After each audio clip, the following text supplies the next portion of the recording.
Et frère, pendant que le Seigneur me parlait, je pleurais tellement parce que je me suis rendu compte que l'église est remplie de tellement de choses. Aujourd'hui, le mouvement de la prospérité fait que nous sommes tous à la recherche d'un peu plus d'argent, un peu plus de connexion, un peu plus de percée. Et nous avons perdu de vue le Seigneur. Et le Seigneur m'a dit, Nyango, ne te laisse pas séduire par le grand nombre de personnes que tu vois qui affluent à l'église.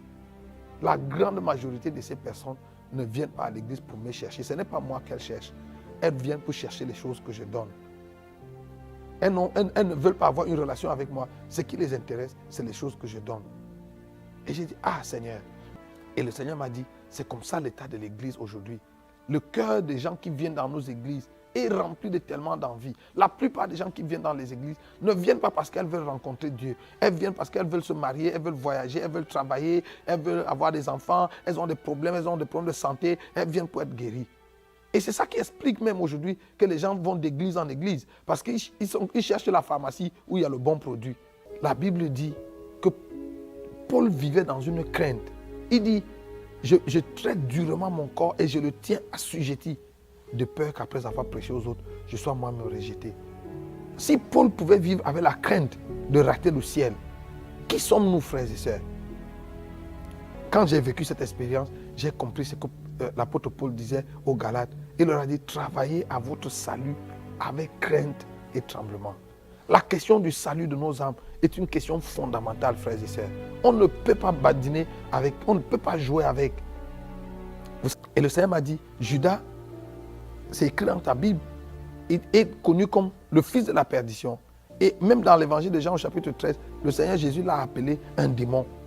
Mais Judas, malgré son statut de fils de perdition et son statut de démon, a fait les miracles.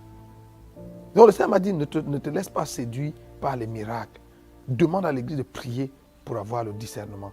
Frère, il est possible qu'on soit dans l'église toute notre vie et qu'on rate l'enlèvement, qu'on rate le ciel.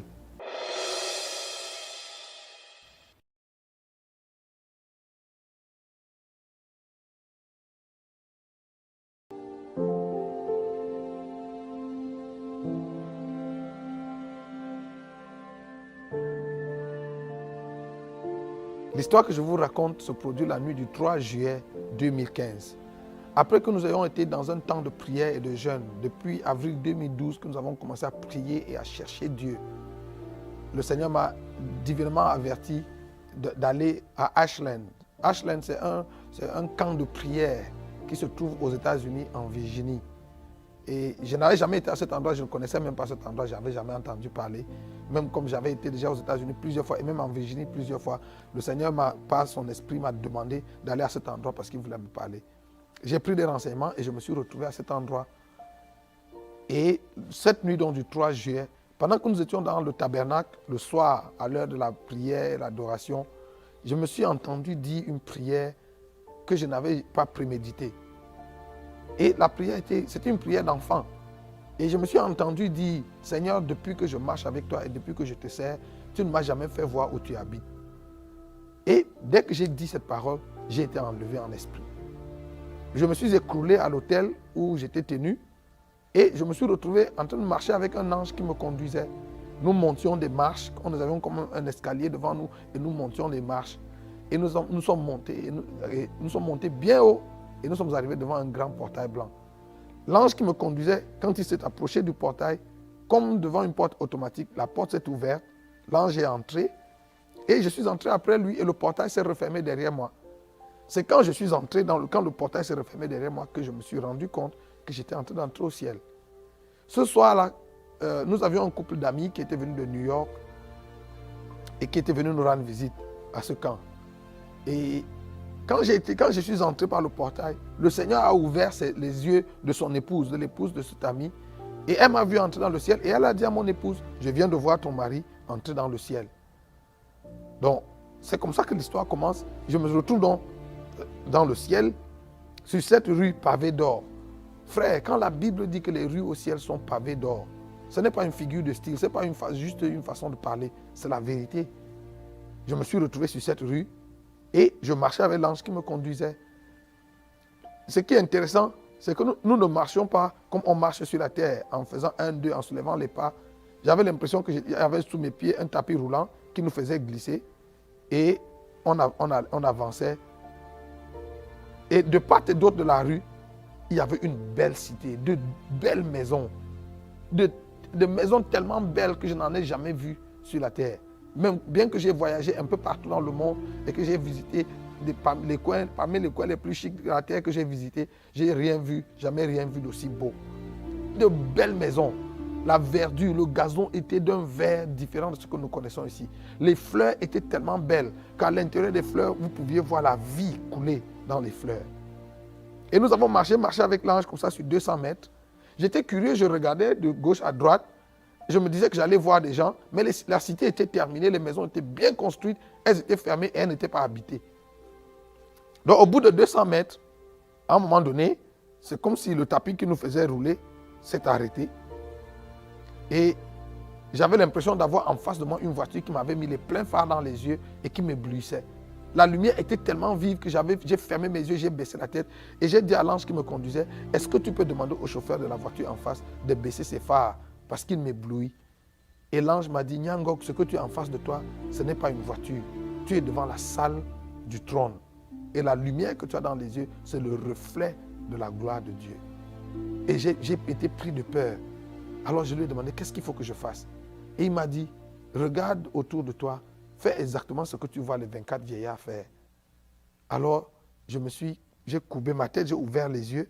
Et c'est là où je me suis rendu compte qu'à quelques pas de moi, les 24 vieillards étaient couchés tout autour du trône. Ils étaient à plat ventre autour du trône. Ils avaient enlevé leur grosse couronne dorée qu'ils avaient posée au pied du trône. Et ils étaient couchés à plat ventre, les mains étendues devant le trône. Et je me suis couché également comme eux et j'ai étendu mes mains. Et à ce moment-là, j'ai vécu quelque chose d'extraordinaire. Je n'avais jamais vécu quelque chose comme ça. Je n'avais jamais entendu que quelqu'un avait vécu quelque chose de semblable. J'avais l'impression cette nuit-là d'avoir dans mon ventre toutes sortes d'instruments de musique. Et des mélodies célestes sortaient de mon ventre. Sans effort, des mélodies sortaient de mon ventre et montaient devant le trône. Et c'était une musique tellement belle. Au grand bruit qui se faisait autour du trône, on pouvait dire aisément que nous étions peut-être des millions et des millions de personnes qui adoraient Dieu autour du trône ce soir-là. Et c'était tellement bon, c'était tellement beau à vivre que je n'avais pas envie que ça s'arrête. J'étais tellement heureux de vivre ça. Et ça a duré des heures et des heures.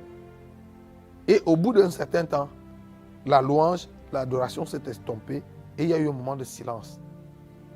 Quand je suis entré, le portail par lequel je suis entré, c'était la porte de l'ouest, la porte occidentale, et j'allais vers l'est, vers le soleil levant. Et j'avais le trône en face de moi. Mais quand la louange et l'adoration se sont terminées, j'ai ouvert les yeux et je n'étais plus couché à l'endroit où j'étais initialement. J'ai l'impression que pendant la louange et l'adoration, il y avait comme une roue qui nous faisait tourner tout du trône. Et quand tout s'est arrêté, j'ai ouvert les yeux et j'étais plutôt couché à la gauche de l'endroit où j'étais initialement, à la droite du trône.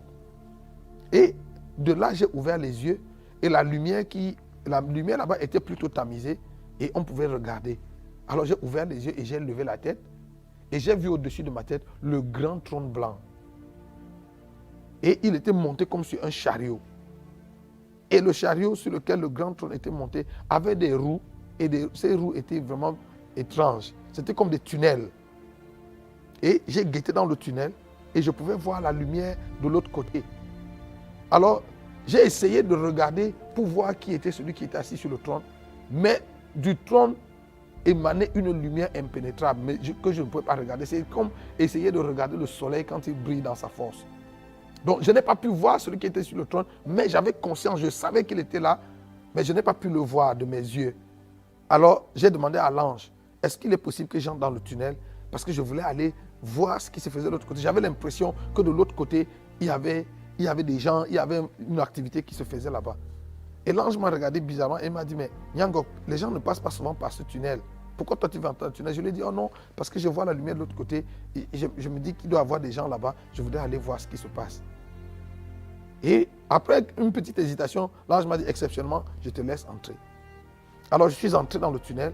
Initialement, j'avais l'intention d'aller voir ce qui se faisait de l'autre côté. Mais quand je suis arrivé au milieu du tunnel, exactement en dessous du trône, j'ai changé d'avis.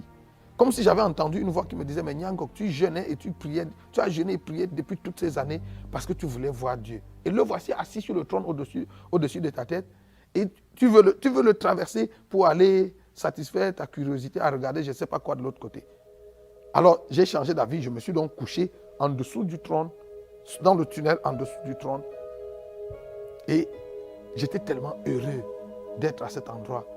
Je me disais, waouh, finalement me voici. Je suis au ciel.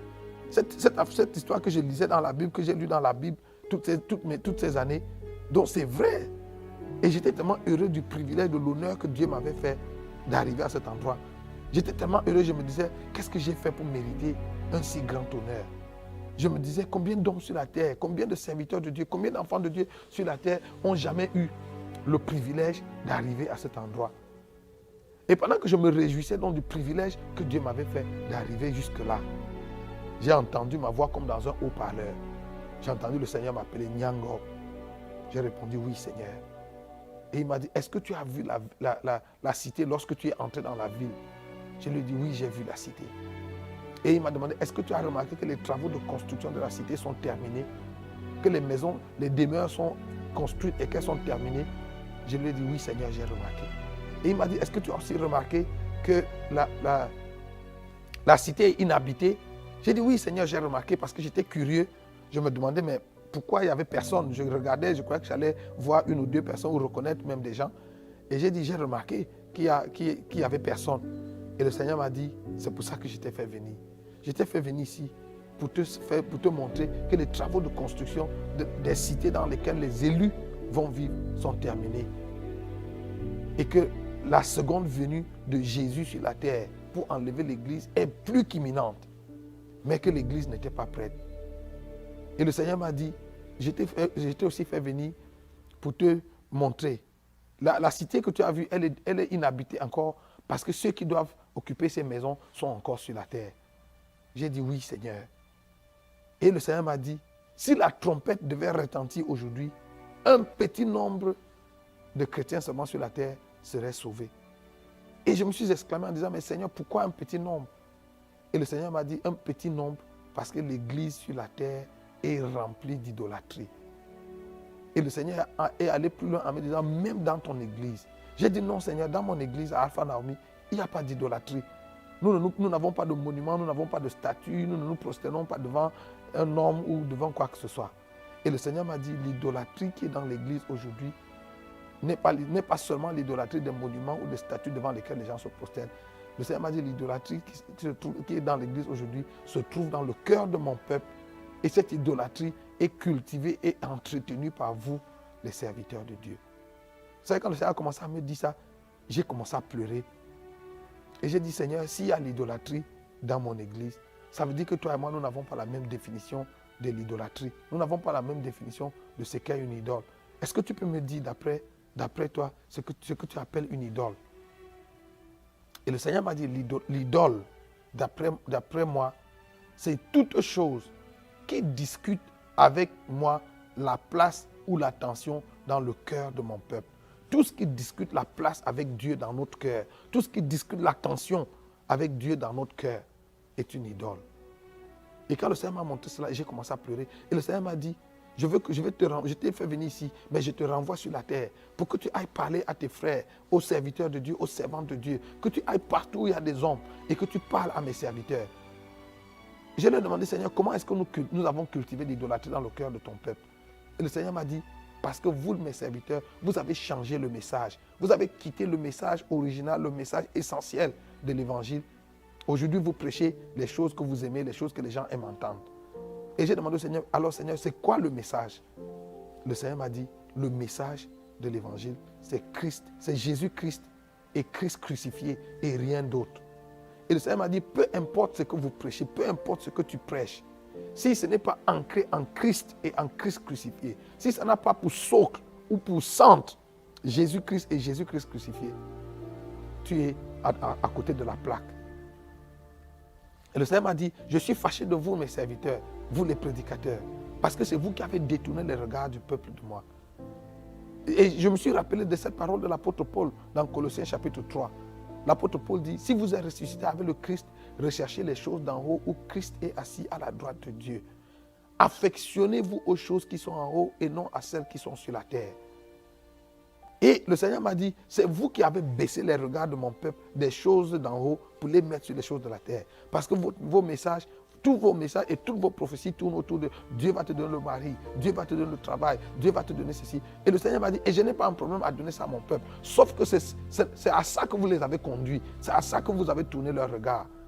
Et mon peuple a enlevé les yeux de moi et des choses d'en haut pour les fixer sur les choses de la terre. Le Seigneur m'a dit, je t'envoie pour que tu ailles parler à mes serviteurs et à mes servantes et appelle-les à revenir au message, à l'essentiel du message. Le message de l'évangile doit être centré sur Christ et centré sur le calvaire.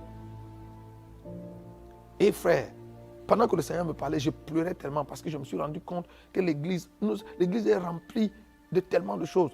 Aujourd'hui, le mouvement de la prospérité fait que nous sommes tous à la recherche d'un peu plus d'argent, un peu plus de connexion, un peu plus de percée. Et nous avons perdu de vue le Seigneur.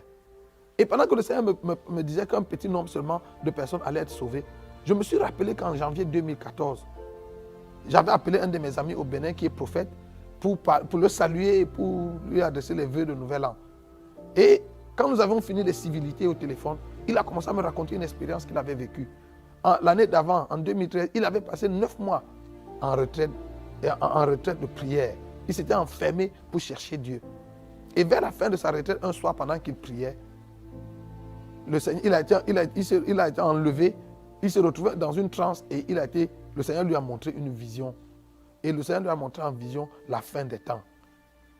Le Seigneur avait rassemblé les habitants de la terre à un coin et le royaume des cieux était de l'autre côté. Et entre la terre et le royaume des cieux, il y avait un pont, comme une passerelle. Et en dessous de ce pont, il y avait l'étang ardent de feu.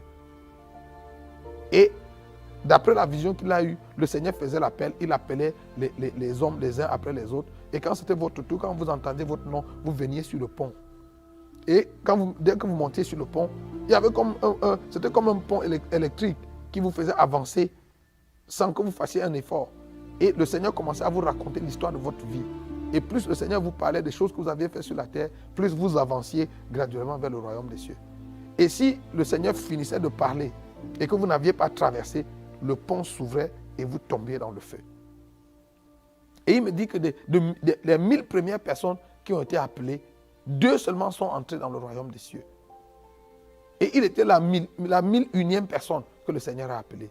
Et quand le Seigneur l'a appelé, le Seigneur lui a dit, lui a donné son nom, tu es prophète, tu as voyagé dans les nations du monde, tu as implanté les églises, tu as prêché dans les conférences, dans les campagnes d'évangélisation, dans les croisades, dans les séminaires, ainsi de suite. Tu as fait toutes ces choses pour moi.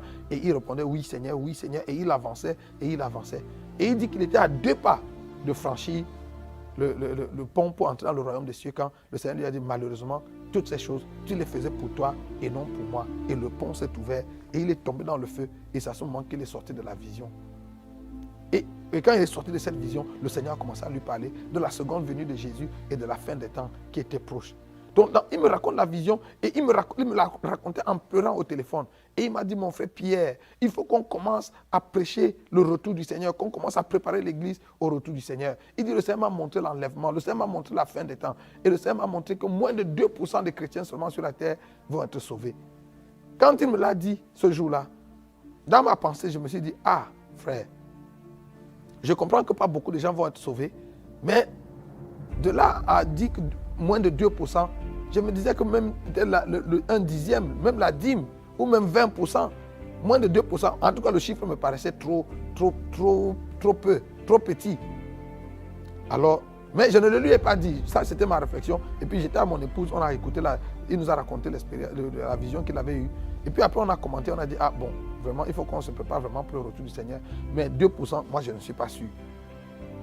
Donc ce jour-là, pendant que j'étais couché dans le tunnel, et j'ai demandé au Seigneur, mais pourquoi un petit nombre? Alors que dans toutes les nations, il y a des églises qui poussent, des grandes églises qui poussent, et des milliers de gens, beaucoup plus de personnes viennent dans les églises pour prier, pour te chercher. Et le Seigneur m'a dit, Nyango, ne te laisse pas séduire par le grand nombre de personnes que tu vois qui affluent à l'église. La grande majorité de ces personnes ne viennent pas à l'église pour me chercher. Ce n'est pas moi qu'elles cherchent. Elles viennent pour chercher les choses que je donne. Elles ne veulent pas avoir une relation avec moi. Ce qui les intéresse, c'est les choses que je donne.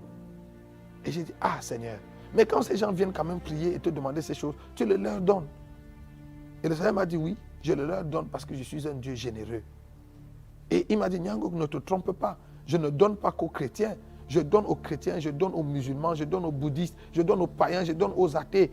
Je fais lever mon soleil sur les justes et sur les méchants, je fais pleuvoir sur les justes et sur les méchants.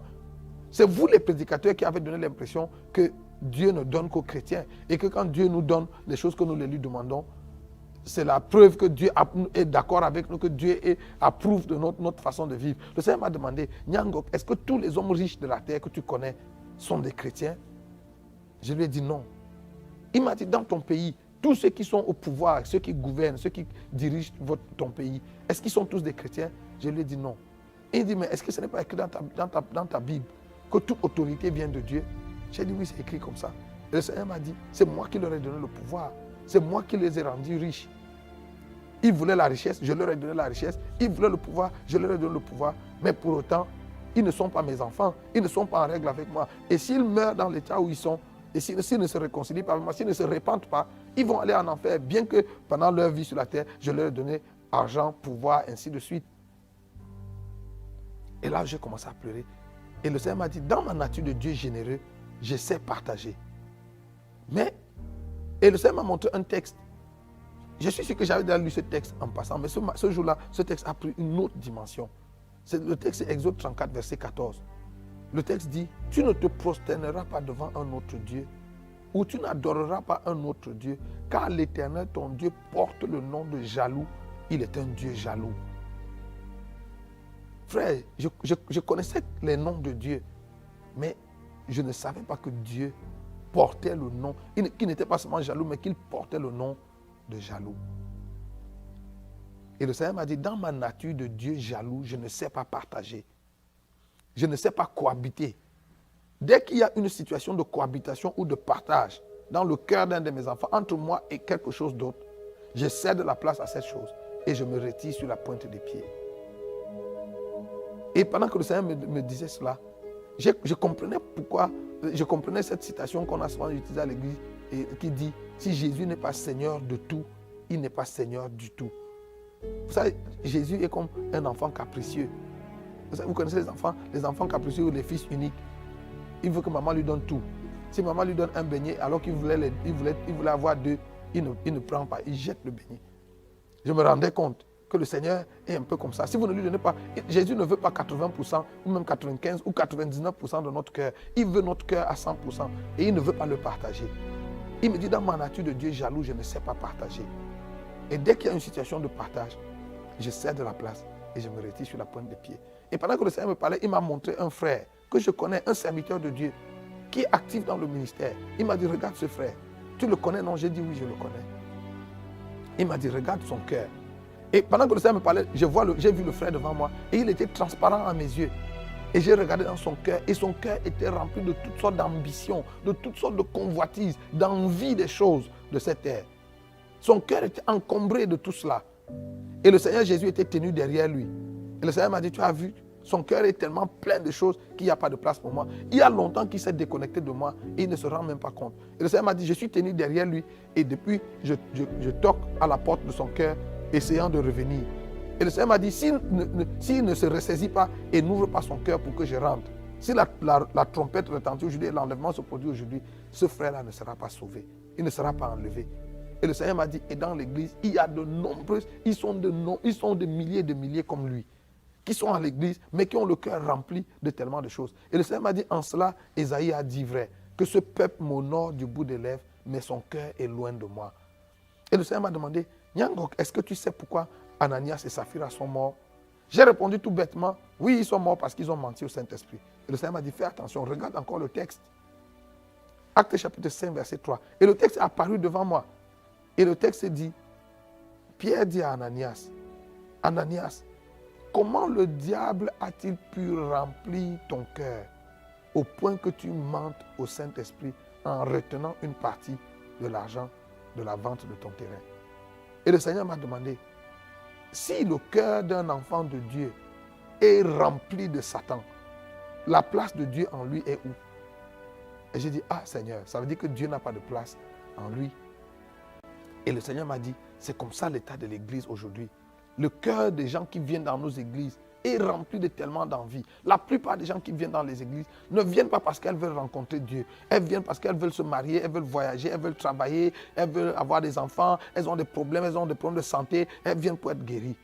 Et c'est ça qui explique même aujourd'hui que les gens vont d'église en église. Parce qu'ils cherchent la pharmacie où il y a le bon produit.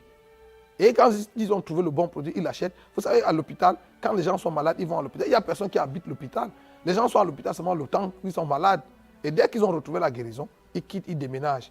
Et aujourd'hui, nous voyons ce phénomène, ce phénomène migratoire dans les églises. Des gens qui vont d'une église à une autre. Ce n'est pas Dieu qu'ils cherchent. Ils cherchent la recette, ils cherchent la solution à leurs problèmes. Et dès qu'ils l'ont trouvé, hop, c'est fini. Le Seigneur m'a dit pour te montrer qu'il y a l'idolâtrie dans l'église. Partout où tu vas partager ce témoignage, demande aux chrétiens d'examiner leur vie de prière. Et le Seigneur m'a dit, sur 10 choses que le chrétien moyen sur la terre demande à Dieu chaque jour, 9,5 sont les choses de la terre. 9,5 sont des choses qu'il veut pour lui-même, pour les brûler, pour les utiliser dans sa vie. Très peu, ils sont un très petit nombre de chrétiens sur la terre qui viennent dans ma présence au quotidien parce qu'ils veulent me rencontrer, parce qu'ils veulent parler avec moi, parce qu'ils veulent communier avec moi, parce qu'ils veulent entretenir une relation avec moi. Frère, pendant que le Seigneur me parlait, je sentais le cœur de Dieu brisé. Vous savez, est-ce qu'il vous est déjà arrivé d'être amoureux, de tomber amoureux de quelqu'un ou d'aimer quelqu'un qui ne vous aime pas en retour? Est-ce que vous savez le sentiment que ça fait d'aimer quelqu'un qui ne vous aime pas? Ou alors d'être avec quelqu'un qui ne vous aime que à cause des choses que vous lui donnez? Ceux qui sont mariés savent, dans certains foyers, il y a des maris ou des femmes, des époux qui aiment leur conjoint, qui les aiment à mourir, mais leur conjoint n'a pas de temps pour eux. C'est exactement ce que l'Église fait à Dieu. Le Seigneur nous aime, il nous aime d'un amour profond, il nous aime d'un amour éternel. Mais nous ne l'aimons pas en retour. Ce que nous aimons chez lui, tout ce que nous voulons, c'est les choses qu'il nous donne. Nous voulons qu'il exauce nos prières, qu'il nous donne l'argent, qu'il nous donne le voyage, qu'il nous donne le travail, qu'il nous donne les voitures, qu'il nous donne les maisons, qu'il nous donne ces choses. Et nous n'avons presque pas de temps à passer avec lui. Nous n'avons pas de temps à lui consacrer. Et pendant que le Seigneur me parlait, je sentais son cœur brisé. Et le Seigneur m'a dit, je veux que tu ailles parler à mon église, que tu ailles ramener mon église vers moi. Et le Seigneur m'a dit, vous les prédicateurs, c'est vous qui avez éloigné le peuple de moi. Et pendant que le Seigneur me parlait, il m'a montré un prédicateur qui est en train de prêcher. Il dit, regarde ce pasteur, depuis qu'il prêche, ça fait plus de 30 minutes qu'il prêche, il ne parle pas de moi. Les regards du peuple sont tournés vers lui et non vers moi. Et pendant que je regardais dans ce frère, il était en train de prêcher. Il était en train de prophétiser. Je prophétise que si tu dis Amen, ta percée va venir dans 24 heures. Si tu donnes une offrande, il disait ces choses que nous entendons régulièrement dans les églises. Et le Seigneur a dit, tu vois, ça fait 30 minutes qu'il parle. Et il tourne les regards du peuple vers les choses qu'ils vont avoir. S'ils disent Amen, s'ils se connectent, s'ils donnent une offrande. Mais il ne tourne pas les regards du peuple vers moi. Je suis là, mais il n'amène pas le peuple à me voir. Le Seigneur a dit, vous mes serviteurs, je vous ai appelés, je vous ai envoyés pour que vous tourniez les regards du peuple vers moi et non vers vous. Ce que vous avez fait aujourd'hui, c'est que vous avez tourné les regards du peuple vers vous. Et c'est vrai. Vous savez, aujourd'hui, nous faisons tellement la promotion de notre personne, de nos ministères, de nos onctions, que dans la pensée de nos fidèles, ils ne voient plus Dieu. C'est l'homme de Dieu qu'on voit. Et le Seigneur m'a dit, il est temps que vous retourniez les regards du peuple vers moi. Ramenez le peuple à moi et non à vous. Ça, le Seigneur a commencé à me parler de l'idolâtrie dans l'église. Il m'a dit, certains d'entre vous prédicateurs, quand vous vous tenez sur le pupitre pour prêcher, vous passez le temps à parler de vous, de vos chaussures, de combien votre chaussure a coûté, de combien votre costume a coûté, votre montre, votre voiture et je ne sais pas de quoi d'autre. Le Seigneur m'a dit, est-ce que tu sais qu'il n'y a aucun homme sur la terre qui fera le ministère autant que je l'ai fait en mon temps? J'ai dit oui, Seigneur. Et il dit, est-ce que tu as remarqué que nulle part dans les évangiles, je n'ai moi-même fait aucune allusion ni à mon vêtement, ni à mes chaussures, ni à la maison dans laquelle j'habitais, ni à rien d'autre. J'ai dit oui, Seigneur. Et je lui ai demandé pourquoi. Il m'a dit parce que ça ne faisait pas partie du message. Frères et sœurs, est-ce que vous vous rendez compte? Et c'est ce jour-là que je me rendais compte que Jésus n'était pas vêtu de haillons. Hein. Les habits que Jésus portait étaient la griffe, c'était des habits, le haut de gamme de son époque. Mais c'est le jour où Jésus est mort que nous avons tous su que Jésus ne s'habillait pas, il ne mettait pas sur lui n'importe quel habit. Et pourtant, il était si somptueusement vêtu et il n'en a jamais fait allusion. Le Seigneur m'a dit, vos habits, vos voitures, vos maisons et tout ce que vous avez dans votre compte en banque n'a rien à voir avec le message de l'évangile. Et le Seigneur m'a dit, tout ça là, c'est ça qui contribue à cultiver l'idolâtrie dans le cœur de mon peuple. Parce que c'est à ça que vous braquez leur regard. Et ils s'engagent à courir après ces choses parce qu'ils se disent que s'ils les ont, c'est le signe que Dieu a avec eux. Frères et sœurs, le Seigneur a commencé à me montrer les églises. Et le Seigneur m'a dit, regarde, il m'a amené en Afrique, il m'a montré les églises d'Afrique, les églises d'Amérique, d'Europe, d'Asie. Certaines de ces églises étaient tellement grandes que du pupitre, vous pouviez à peine voir la fin de la foule. Et dans certaines de ces églises, des miracles se produisaient, des guérisons extraordinaires. Il y avait des signes et des prodiges qui se faisaient dans ces églises. Et le Seigneur m'a dit, regarde où je me trouve. Le Seigneur était tenu dehors. Il n'avait pas de place dedans. Et j'ai dit, Seigneur, comment des miracles de cette nature peuvent s'opérer dans une église où tu n'es pas? Le Seigneur m'a dit, oui, c'est écrit dans ta Bible. Au dernier jour, plusieurs viendront et diront, Seigneur, nous avons prophétisé en ton nom. Nous avons chassé les démons en ton nom. Nous avons guéri les malades en ton nom.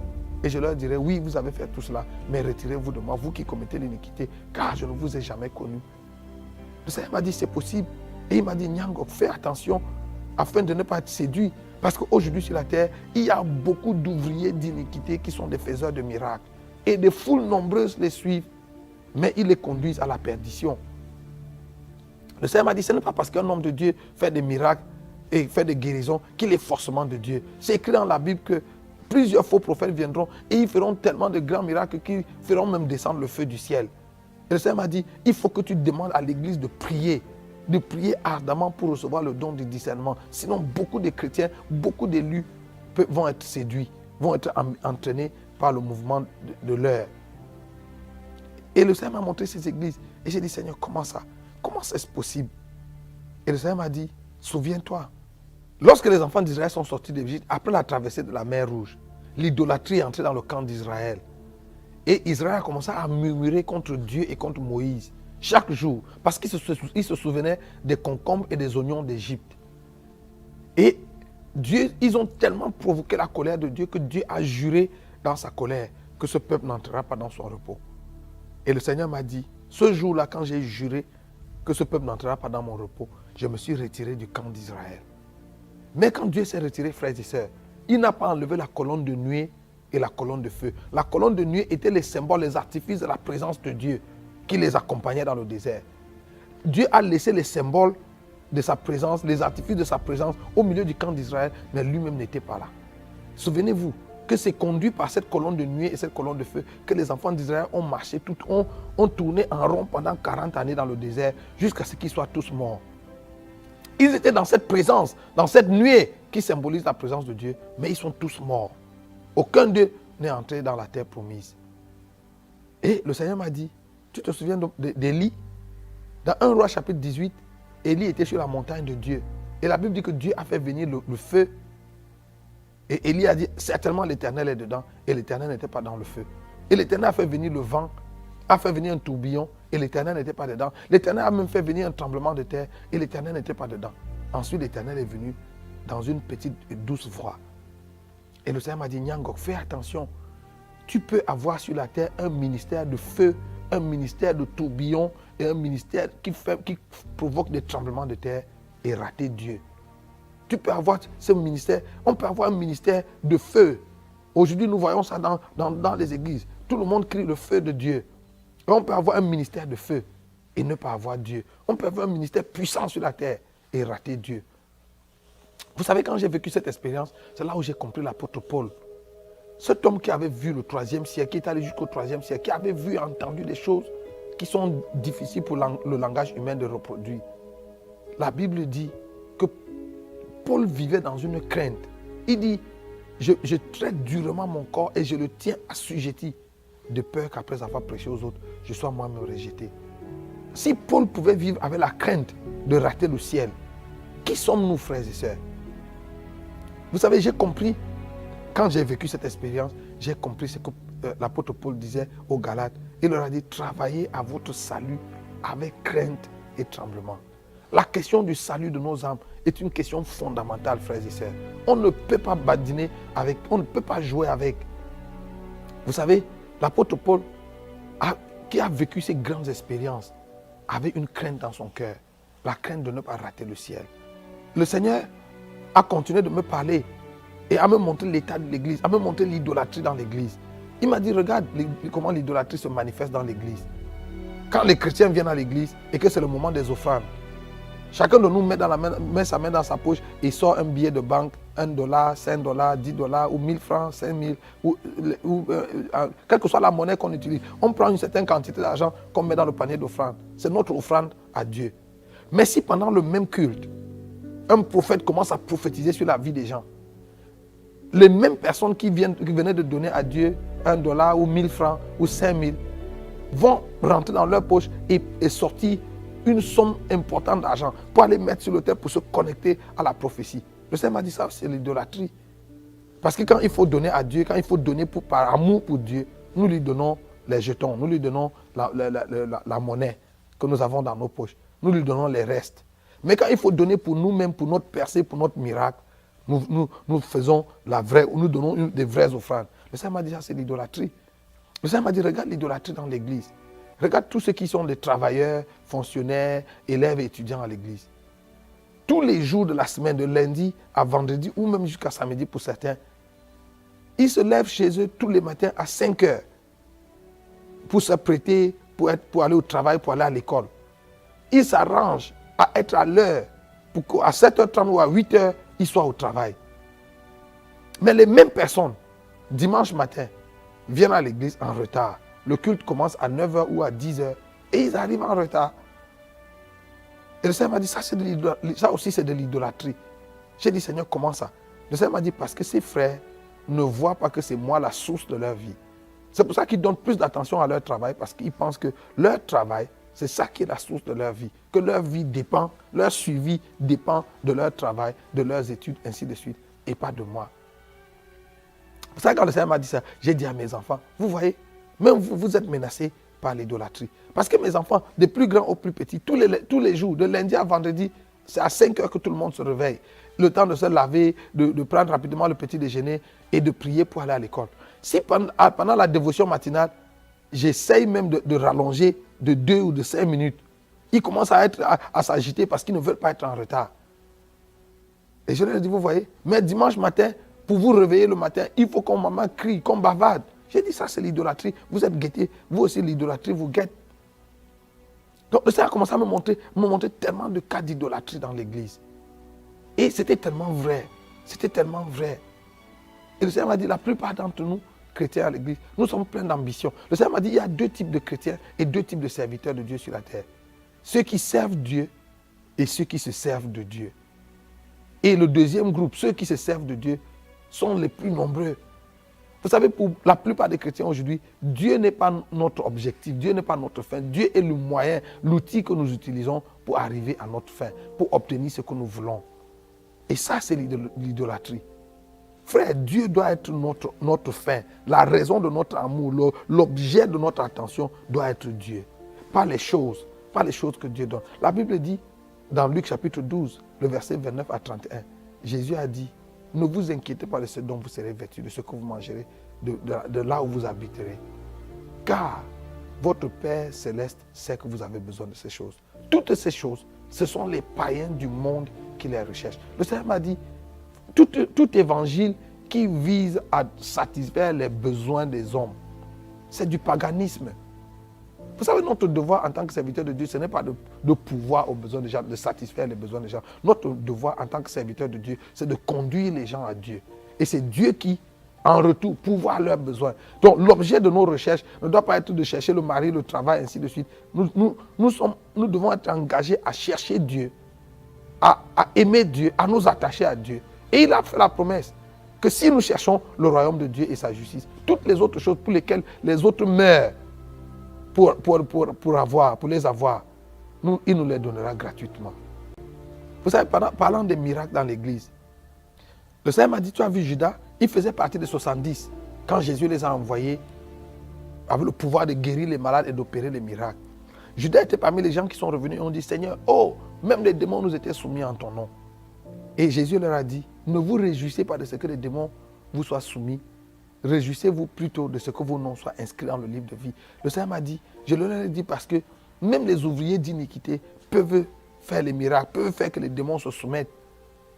Et Judas était parmi les disciples de Jésus, dans les mains de qui le pain s'est multiplié. Vous vous souvenez, Jésus, quand il a nourri les foules, il a béni le pain, l'a donné à ses disciples. Et c'est pendant que les disciples partageaient le pain que le pain s'est multiplié. Même dans les mains de Judas, le pain s'est multiplié. Et le Seigneur m'a dit, Judas, c'est écrit dans ta Bible, est connu comme le fils de la perdition. Et même dans l'évangile de Jean au chapitre 13, le Seigneur Jésus l'a appelé un démon. Mais Judas, malgré son statut de fils de perdition et son statut de démon, a fait les miracles. Donc le Seigneur m'a dit, ne te laisse pas séduire par les miracles. Demande à l'église de prier pour avoir le discernement. Frère, voilà le message que le Seigneur m'a donné. Le Seigneur m'a dit, je te renvoie pour que tu ailles parler à l'église. Que tu ailles demander à l'église de se préparer parce que la seconde venue de Jésus est plus qu'imminente. Frère, alors que je vous parle, je ne sais pas quel jour le Seigneur vient. Je ne sais même pas en quelle année. Je ne sais pas combien de temps il nous reste. Mais la seule chose que je sais, c'est que les signes de son avènement se sont multipliés autour de nous. Si vous regardez autour de nous, regardez la société telle qu'elle va. Tout le monde peut dire, même sans être prophète, que nous vivons vraiment la fin des temps. Je vous annonce, frère, que le Seigneur est à la porte. Est-ce que tu es prêt pour le retour du Seigneur? Vous savez, la Bible dit, que sert-il à un homme de gagner le monde entier s'il perd son âme? Le salut de votre âme est une chose capitale. Vous savez, dans cette expérience que j'ai vécue, je me suis rendu compte qu'entrer au ciel, ce n'est pas une affaire simple. Ce n'est pas une affaire que tout le monde tout le monde va pas seulement entrer au ciel. Vous savez, le Seigneur Jésus, de sa propre bouche, a dit dans Matthieu 11, verset 12, depuis le temps de Jean-Baptiste jusqu'à aujourd'hui, le royaume de Dieu est forcé et seuls les violents le prennent par la force. Donc le royaume de Dieu, ce n'est pas pour les gentlemen qui ont leurs mains dans la poche, qui marchent vers le ciel en sifflotant. Si vous devez entrer au ciel un jour, vous devez vous déterminer. Vous devez avoir une résolution ferme et travailler acharnement à votre salut. Encore que Jésus a dit que si votre œil est pour vous une pierre d'achoppement, ou si votre main est pour vous une occasion de chute, coupez-le, arrachez votre œil. Il vaut mieux pour vous d'entrer dans le ciel borgne, boiteux ou manchot, que d'avoir vos deux pieds et aller en enfer. Donc, c'est de cette rigueur qu'il s'agit. Si vous devez entrer au ciel un jour, vous devez avoir cette rigueur. Vous savez, un jour, on a demandé au Seigneur Jésus dans Luc chapitre 13, Seigneur, n'y a-t-il que peu de gens qui vont être sauvés? Je crois le verset 23. Au verset 24, Jésus répond, efforcez-vous d'entrer par la porte étroite, car plusieurs chercheront à y entrer et ne le pourront pas. Pourquoi on doit s'efforcer si l'entrée du ciel est acquise? Si l'entrée du ciel est donnée à tout le monde? Non. Le Seigneur a dit, efforcez-vous d'y entrer, parce que plusieurs chercheront à y entrer et ne le pourront pas. Je vous pose la question. Quand Jésus dit que plusieurs chercheront à y entrer et ne le pourront pas, il parle de qui? Jésus ne parle pas là des gens du monde. Parce que les gens du monde ne cherchent pas à entrer dans le royaume des cieux. C'est nous qui sommes à l'église qui cherchons à entrer dans le royaume de Dieu. Et le Seigneur a dit, plusieurs chercheront à entrer et ne le pourront pas. En d'autres termes, il n'y a que très peu qui entreront. Aujourd'hui, alors que tu écoutes ce message, le Seigneur t'interpelle à travailler pour être parmi les gens qui vont entrer au ciel. Vous savez, ce message vient comme une sonnette d'alarme pour nous réveiller, pour que nous puissions nous examiner nous-mêmes. Regarde au fond de ton cœur, quelles sont les idoles qu'il y a dans ton cœur? Quelles sont ces choses auxquelles tu es attaché, qui te détournent de la voie de Dieu, qui te détournent du Seigneur, qui font que Dieu est devenu une chose secondaire ou devenu seulement un élément de décor dans ta vie et pas la chose essentielle? Vous savez, si nous ne faisons pas de Jésus la chose essentielle, nous sommes menacés, nous sommes sur le chemin qui mène à la perdition. Le Seigneur a dit, ce ne sont pas tous ceux qui me disent Seigneur, Seigneur, qui entreront dans le royaume des cieux. C'est celui-là seul qui fait la volonté de mon Père qui est dans les cieux. Frère, alors que je vous parle maintenant, il y a 5 sœurs en Christ qui brûlent en enfer. La Bible les appelle les vierges folles. Ces vierges folles étaient les sœurs en Christ. Elles étaient vierges. Ça dit qu'elles n'avaient jamais connu d'adultère, elles n'avaient jamais commis de fornication, elles n'avaient jamais commis de péchés graves, de gros péchés comme on les appelle aujourd'hui. C'était des femmes consacrées qui avaient vécu une vie chaste, une vie sobre, mais qui à la dernière minute ont raté l'enlèvement et se sont retrouvées dehors, là où il y a les pleurs et les grincements des dents. Frère, il est possible qu'on soit dans l'église toute notre vie et qu'on rate l'enlèvement, qu'on rate le ciel. Vous savez, si aller au ciel n'est pas une chose à laquelle nous sommes vraiment attachés, nous pouvons rater le ciel. Vous savez, l'apôtre Paul a dit quelque chose dans 1 Corinthiens chapitre 15 qui me fait peur. L'apôtre Paul a dit, frère, je vous rappelle l'évangile que je vous ai annoncé, auquel vous avez cru et dans lequel vous avez persévéré et par lequel vous serez sauvés si. Et il dit, si vous le retenez dans les termes dans lesquels je vous l'ai annoncé. Il est possible d'avoir entendu l'évangile, d'avoir cru en l'évangile, d'avoir persévéré en l'évangile et de rater le salut. Si nous ne retenons pas l'évangile dans les termes dans lesquels l'évangile nous a été annoncé. La question du salut est une question fondamentale, une question capitale. Vous savez, ce qu'il y a de plus dangereux avec l'enfer, c'est que sur la terre, quand vous commettez un crime, on vous traduit en justice et c'est le magistrat qui, après avoir écouté, après avoir examiné l'offense que vous avez commise, décide de la peine qui va vous être infligée. En fonction de la gravité de ce qui vous est reproché, vous allez être condamné à 6 mois, à 1 an, à 5 ans, à 10 ans, à 20 ans, peut-être à prison à vie ou même à la peine capitale. Mais vous savez, en enfer, ça ne se passe pas comme ça. L'enfer, la peine, la sentence est déjà connue. La sentence est la même pour tout le monde. Petit pécheur, grand pécheur, vous avez commis vous avez dit seulement un petit mensonge, ou alors quelqu'un qui a tué tout un pays, qui a décimé des millions de personnes comme Hitler. La sentence est la même pour tout le monde. L'enfer, c'est la condamnation éternelle, la perdition éternelle. Imaginez donc ces 5 vierges qui, pendant qu'elles étaient sur la terre, n'ont pas connu les plaisirs de ce monde, ne se sont pas livrées au péché comme les autres, mais qui vont quand même subir la même sentence que les drogués, les bandits, le grand chemin, les criminels, les grandes prostituées. Frère, si tu m'entends aujourd'hui, voici l'heure de faire la paix avec Dieu. Voici le moment de te ressaisir. Arrête-toi et regarde au fond de toi-même. Est-ce que tu es prêt pour le ciel? Est-ce que tu es prêt pour l'enlèvement? Si la trompette retentissait aujourd'hui, est-ce que tu es sûr que tu fais partie de ceux qui vont t'enlever? Ou bien ton cœur est emporté par la volupté des choses de ce monde, par la convoitise des yeux et l'orgueil de la vie. Est-ce que ton cœur est circoncis? Est-ce que ton cœur appartient vraiment à Jésus? Vous savez, à la dernière page de notre Bible, Apocalypse chapitre 22, les 11 derniers versets, Dieu a inscrit quelque chose dans les derniers versets de la Bible. Et il les a écrits à cet endroit-là, afin que nul ne l'ignore. Le Seigneur a dit que celui qui est saint se sanctifie davantage. Et que celui qui est juste soit encore plus juste. Mais celui qui pêche, qu'il pêche davantage. Vous savez, le Seigneur nous donne la liberté. Écoute-moi frère, si tu es à l'église et tu n'as pas pour objectif premier d'aller au ciel et de vivre, de passer l'éternité avec Dieu, tu perds ton temps. Autant mieux aller dans le monde. La Bible te donne la permission d'aller dans le monde et de vivre dans le monde. Vis dans le monde, vis 100 à l'heure. Fais ce que tout le monde fait. Vas-y là dehors, couche avec tous les hommes, toutes les femmes, couche même avec les animaux comme on voit aujourd'hui. Bois tout ce qu'il y a à boire, les liqueurs, les alcools, les vins, prends même la drogue, fais tout ce qu'il y a là. Parce que la sentence sera la même au bout du compte. Mais si tu es résolu d'aller au ciel, frère, je te lance un appel. Engage-toi. Peut-être que tu m'écoutes aujourd'hui et tu n'es pas né de nouveau. Tu n'as pas reçu Jésus comme ton Seigneur et ton Sauveur personnel. Je voudrais te donner l'occasion de recevoir Jésus, d'inviter Jésus dans ta vie. Ce n'est pas par un hasard. Tu n'es pas seulement tombé sur cette chaîne par hasard. Tu ne regardes pas, tu n'écoutes pas ce message à ce moment par hasard. Dieu a voulu que tu écoutes ce message parce qu'il voulait que tu fasses partie de ceux qui vont être sauvés, de la minorité qui va être sauvée. Je te lance cet appel. Si tu n'as pas reçu Jésus dans ton cœur comme ton Seigneur et ton Sauveur, voici l'occasion de le faire. Et pour recevoir Jésus dans ton cœur comme ton Seigneur et ton Sauveur, tu n'as pas besoin, il n'y a pas de formule. La seule chose que tu dois faire, la Bible dit, quiconque invoquera le nom du Seigneur sera sauvé. La seule chose que tu dois faire, c'est d'invoquer le nom du Seigneur en toute vérité et en toute sincérité.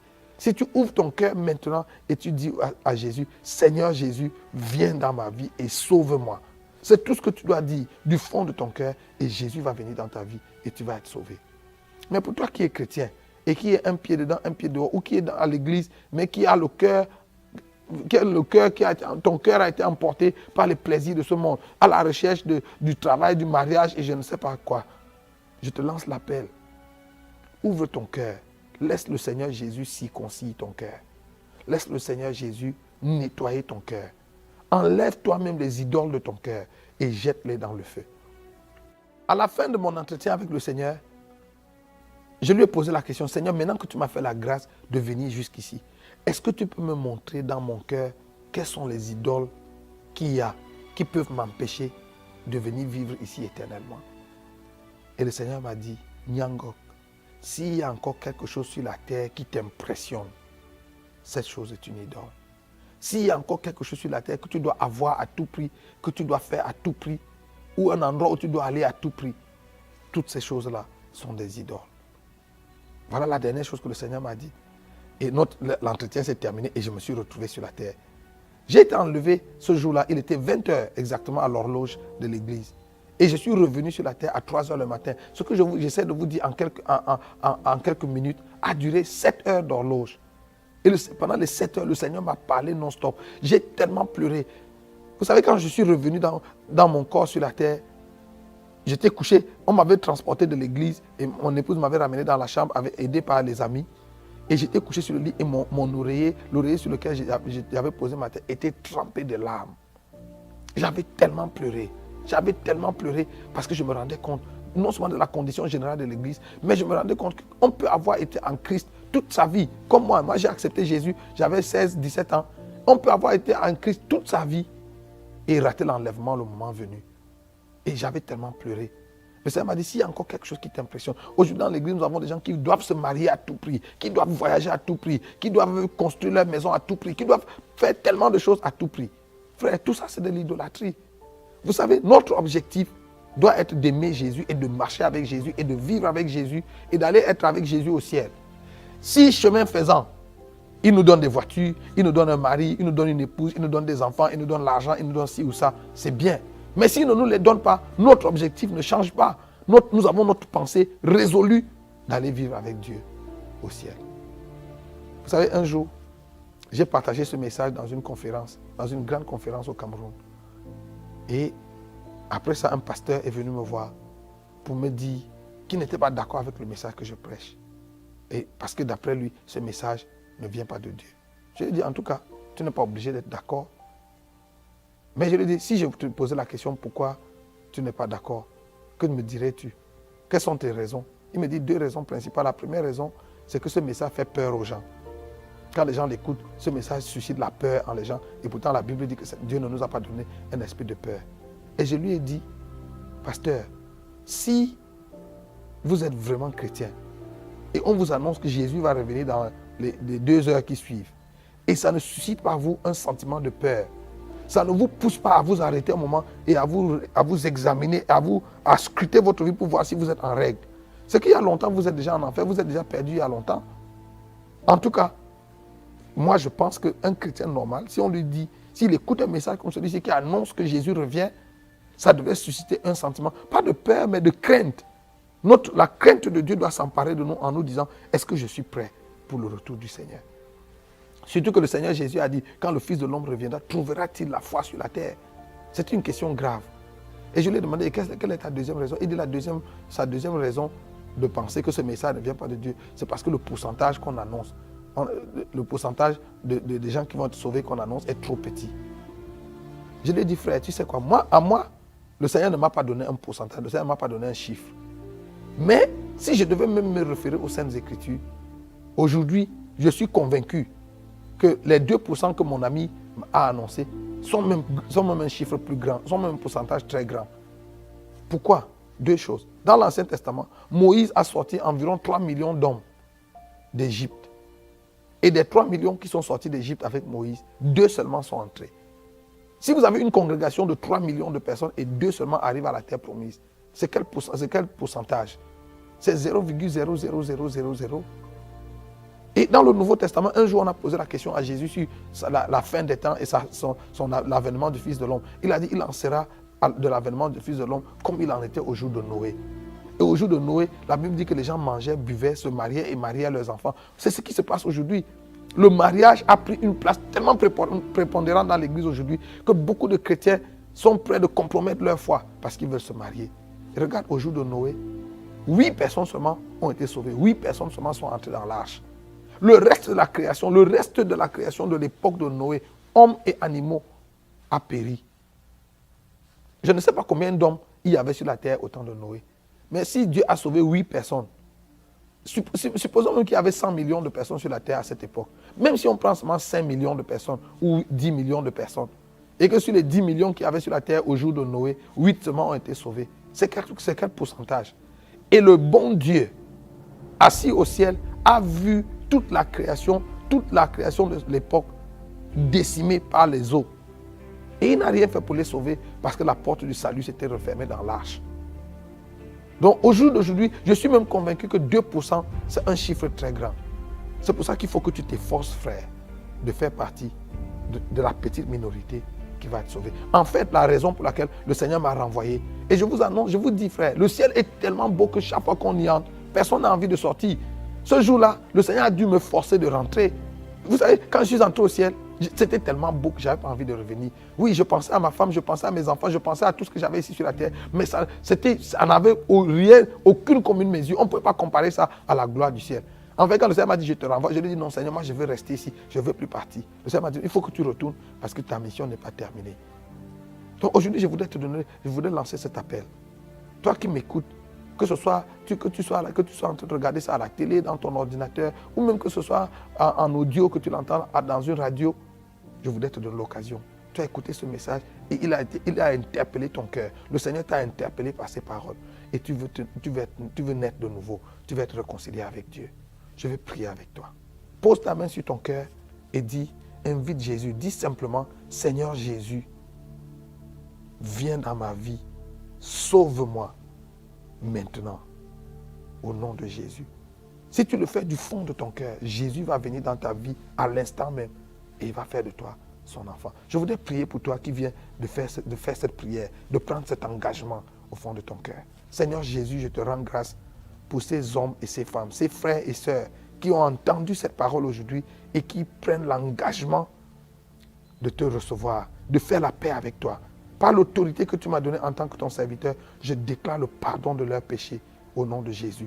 Et je demande que leur nom soit inscrit maintenant dans le livre de vie de l'agneau et que la main de Dieu soit sur eux. Scelle-les du Saint-Esprit de la rédemption jusqu'au jour de ton avènement. Au nom puissant de Jésus-Christ. Amen. Et je voudrais prier pour toi aussi qui a écouté ce message, qui est chrétien, qui est serviteur de Dieu, servant de Dieu.